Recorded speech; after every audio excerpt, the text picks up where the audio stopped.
Hello guys, मैं doctor Namita Bhatia एक बार फिर आप लोगों के सामने हूँ अपनी एक नई वीडियो लेकर। और आप लोगों का बहुत बहुत स्वागत करती हूँ अपने YouTube channel the simplified Hindi में। आज मैं आप लोगों के सामने कक्षा 10वीं की पाठ्य पुस्तक क्षितिज में से कविता कन्यादान की व्याख्या लेकर आई हूँ, जिसके कवि हैं ऋतुराज। ये कविता जो है उसमें कवि ने एक माँ के दुख का वर्णन किया है कि एक माँ जब अपनी बेटी की शादी करती है तो उस समय उसको अंदर से कैसा महसूस होता है, वो क्या सोचती है। एक माँ जो है जब अपनी बेटी की शादी करती है तब उसे ये महसूस होता है कि उसके जीवन भर की जो पूंजी थी, जिसे उसने सारी उम्र पाला पोसा बड़ा किया, जिसके साथ वो अपने सुख दुख बांट सकती थी, वो उसकी पूंजी जो थी वो आज उसको छोड़कर जा रही है। उसका वो कन्यादान कर रही है, उसकी शादी होती है। अब माँ को ये भी दुख अंदर ही अंदर कहीं ना कहीं सताता है कि उसकी बेटी जो है वो उसकी उम्र जो है वो शादी के लायक तो हो गई, लेकिन उसकी बेटी को ससुराल में होने वाले जो उसके ऊपर अत्याचार हैं, जो उसको वहाँ पर दुख मिलने वाले हैं, इन सब का एहसास उसकी बेटी को बिल्कुल भी नहीं है।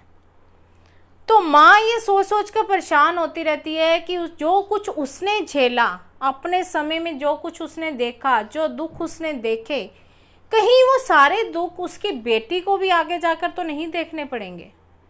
तो यही सब कुछ सोच सोच कर माँ परेशान होती है और अंत में उसको बहुत सारी नसीहतें देती हैं, बहुत सारी उसको सलाहें देती है कि तुम आभूषणों को देखना, आभूषण पहनना, लेकिन उसके ऊपर रीझना मत, यानी कि उनको देख देख कर खुश मत होना, क्योंकि ये सिर्फ मनुष्य को खुश करने के लिए होते हैं।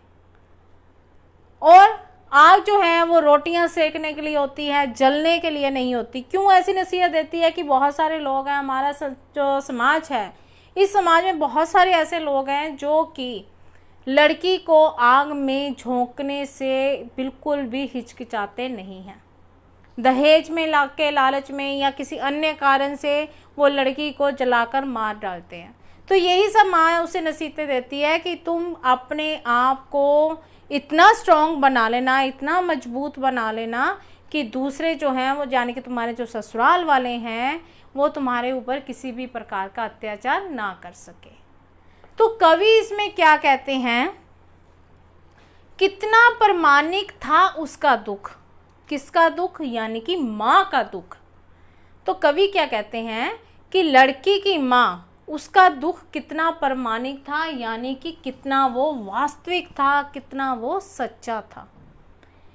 लड़की को दान में देते वक्त, यानी कि जब वो लड़की की शादी करती है, दान में देते वक्त यानी जब लड़की की शादी करती है, तो माँ को जो दुख महसूस होता है वो कितना ही वास्तविक था, कितना ही सच्चा था, जैसे वही उसकी अंतिम पूंजी हो। माँ को उस समय ये महसूस होता था कि जैसे वो लड़की जो है वो उसकी अंतिम पूंजी है।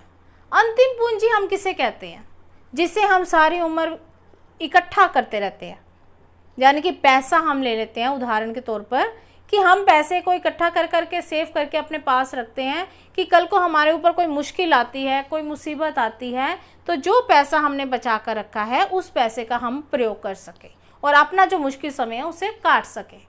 तो यहीं पर माँ ने अपनी बेटी को अंतिम पूंजी कहा, क्योंकि माँ जो है वो सारी उम्र अपनी बेटी को अपने पास रखती है जब तक वो उसकी शादी नहीं करती, उसके साथ अपने सारे दुख सुख बांटती है।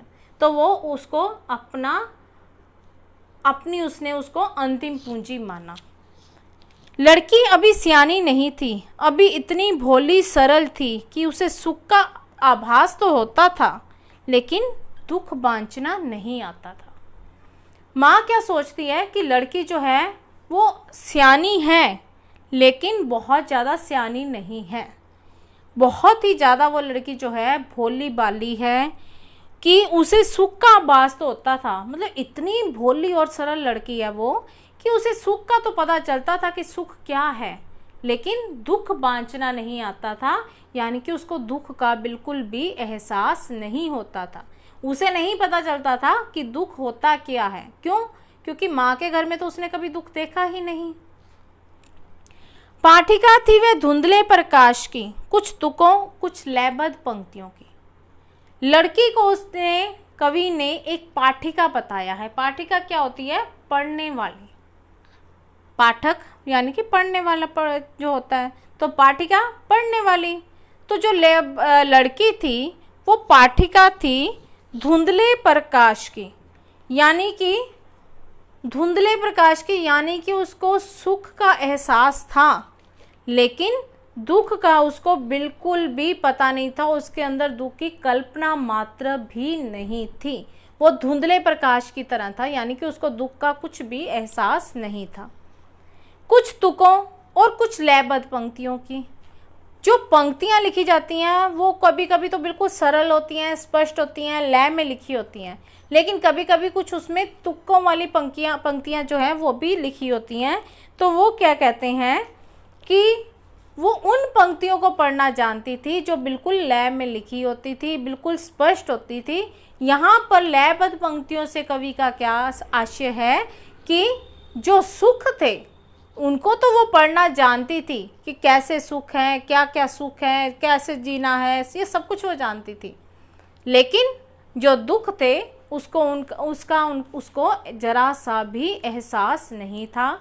तो यहाँ पर जो लयबद्ध पंक्तियों से कवि का आशय है वो सुख और दुख से है। आगे कवि क्या कहते हैं?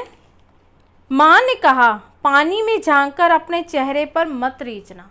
अब माँ जो है वो अपनी बेटी को नसीहतें देती है, बेटी को सलाह देती है, मशवरा देती है कि जब तुम शादी के बाद पानी में अपने चेहरे को देखो तो अपने चेहरे को देखकर प्रसन्न मत होना। ये मत कहना, सोचना कि मैं पानी में देख रही हूँ, मैं बहुत खूबसूरत लग रही हूँ, तो अपनी खूबसूरती पर को देख देख कर तुम प्रसन्न मत होना।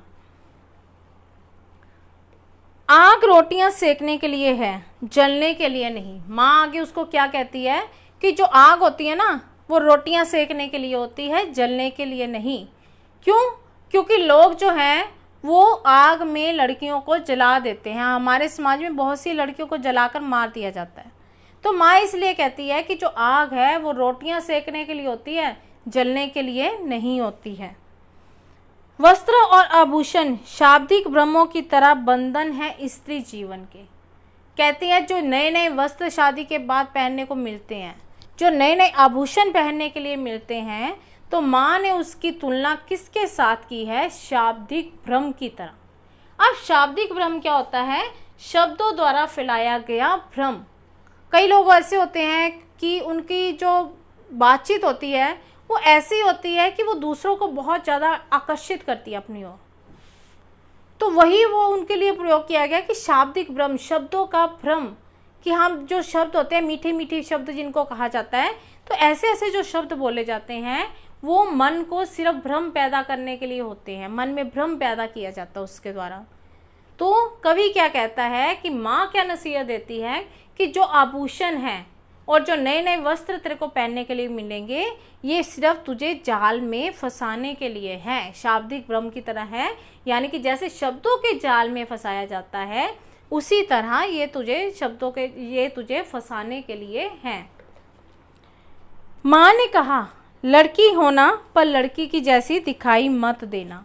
अब माँ उसको नसीहत देते हुए क्या कहती है कि तू लड़की होना, यानी कि ऊपर से तू लड़की की तरह दिख रहना पर लड़की की तरह दिखाई मत देना। यानी कि अपने आप को इतना कठोर बना लेना, इतना स्ट्रॉन्ग बना लेना, इतना पावरफुल बना लेना कि कोई भी तेरे ससुराल वाले जो हैं वो किसी भी प्रकार से तेरे ऊपर कोई भी अत्याचार ना कर सके।